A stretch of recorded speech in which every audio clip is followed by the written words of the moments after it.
It just started spreading real fast. This fire just wouldn't stop coming back to life. But at one point, this San Eli assistant fire chief had to stop his guys from fighting it. Because I don't want to endanger the lives of my firefighter more than I have to. The guy who owned this house told firefighters about his explosives. He had bullets. That blew up. Just bam, bam, bam, bam, bam, bam. And also I think a couple of propane tanks. Those were big explosions. The homeowner told us he had ammunition for a rifle. I just got some ammunition. Just a few. We sent somebody in there, couldn't hear it anymore. We found the tanks, so we figured everything must be clear. But it wasn't clear. Get back, there's ammo going off. 20 minutes after we got on the scene, the fire found a second round. Let's go back. We had to abandon our live truck, which was stuck inside of the new perimeter. Go back. The explosives you hear in the background lasted for about 7 minutes. We thought the explosions were over. How much ammunition do you have in there? No more. I got some fuel in here, some fuel over there, that's why. But did you know that there was more in there when we talked to you last time? Yes, I told them guys. I asked them if I can go get them. He said, no, it's okay. So these ones that were here on the garage. Luckily, no one was hurt, which doesn't stop the homeowner's pain of watching all of his stuff go up in smoke. Everything we had is in there. Everything. As far as I can remember, this is the worst rainfall summer we've had because on my gauge, as of yesterday, we had recorded only 2.78 inches of rain. Ramon Tires is a cotton farmer of 36 years. He has hundreds of acres of the crop across the county. As long as it stays up here on the plant. Ruben Reyes is one of Ramon's employees. His work on the cotton crop starts in January, preparing the ground, and it's non-stop work until this week when the cotton finally starts to bloom and when the sight of clouds makes Ruben and Ramon extremely nervous. On a normal good year, I wouldn't be able to walk in this ditch because it'd be filled with water. Farmers in this part of town usually get 7 to 8 inches of rain, but this year they only got 2.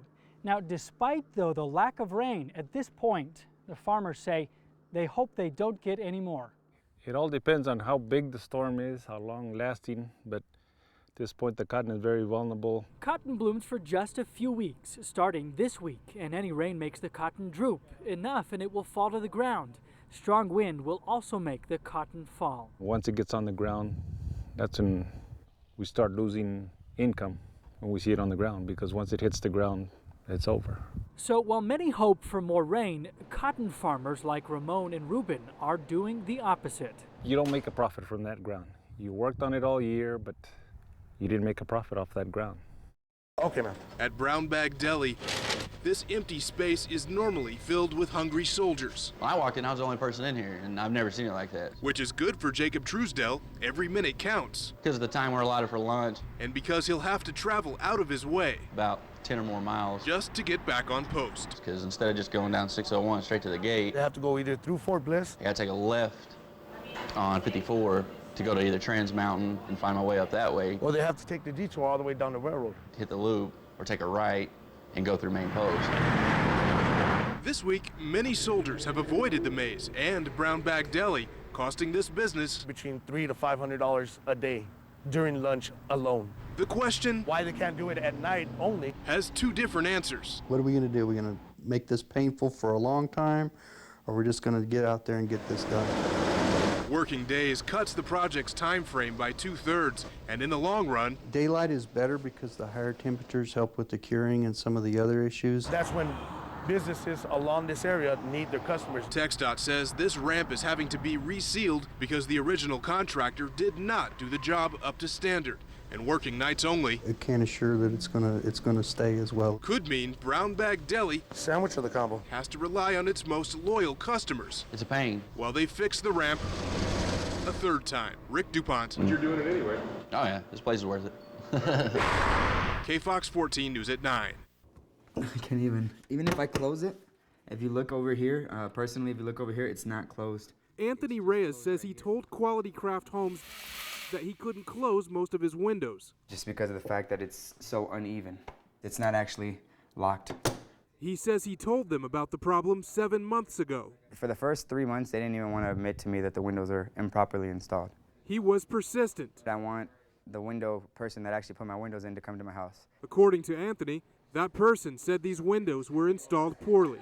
A lot of dirt will pile up here in the corners on almost all my windows. I mean, you'd have to stand back and look at it. This one's lower than this one is. Same thing. This is all bent up. You can sit in this chair, and when the wind blows through the window, you'll feel air coming through the windows. All ice inside my house. This is from February. Yeah, when we had the freeze. I'm paying more in gas and heat and electricity because I'm double working it. It's not just the wind and the rain that they're worried about getting into the house through the window. Anthony's wife, who didn't want to be identified, is also concerned about her safety. Okay, it'll tell me there's a section open. One of the windows, but I can't tell which window it is sending a message to the alarm system that the house is open. Now that we're not able to use our alarm, I don't feel safe at night with the kids. In fact, just last week, and I woke up very scared, not knowing if it was gunfire. I wasn't sure. The couple wants to make sure that Quality Craft will make good on their 1-year warranty so they can feel safe inside of their home. He's making contact with her. There's a first time for everything. And for this deputy, who we won't name, this is the first time she's worked the streets. You're gonna pay me, right? In this fashion. But I wanna, and then give it to you, and then... Once an agreement is made to exchange money for sex, the deputy brings Johns to her hotel room, where the takedown team is waiting inside. Turn on the light. This guy made it all the way to the front door. He thought about it long and hard. He decided not to go inside. All right, A lot of guys wanted to make sure she wasn't a cop. You want to go in picking anything? Give me 40 bucks. Yeah. Not a cop, right? No, are you a cop? And according to old criminal folklore, if you're a cop, you have to admit it. I don't know you're not a cop. Well, how do I know you're not a cop? They can ask all they want, but we're not obligated to tell them that, that we're peace officers. You have a money? This guy took the bait. They just cut the deal, man. They're walking into the room. Oh, yeah,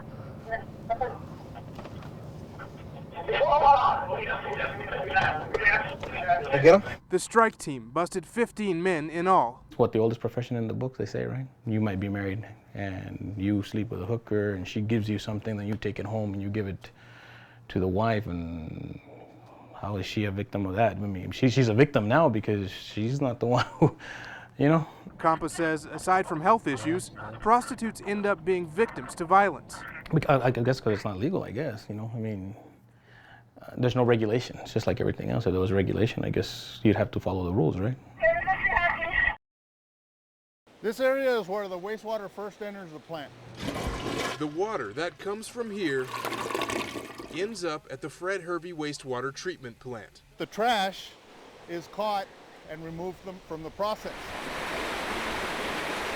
When it gets here, it's nasty, full of who knows what, and it stinks. The idea is to remove as much as we can, as early as we can. And then that same water gets pumped up to the next stage. Air is added to the water so that microorganisms can live and assist the process. We also add powdered carbon. Carbon is very good at absorbing things that the bugs cannot consume. And after all of that, this water is pretty clean. This would be representative of the final stages of wastewater treatment. It can be used to irrigate land, and that's where it stops in most wastewater plants. At Fred Hervey, they don't stop until you can drink it. I think the tide has turned on public opinion, that it's more acceptable these days to be talking about it. Balu says that major cities are looking at how El Paso is conserving its water. And actually overseas, we've had a number of people from many different countries come here and look at this technology.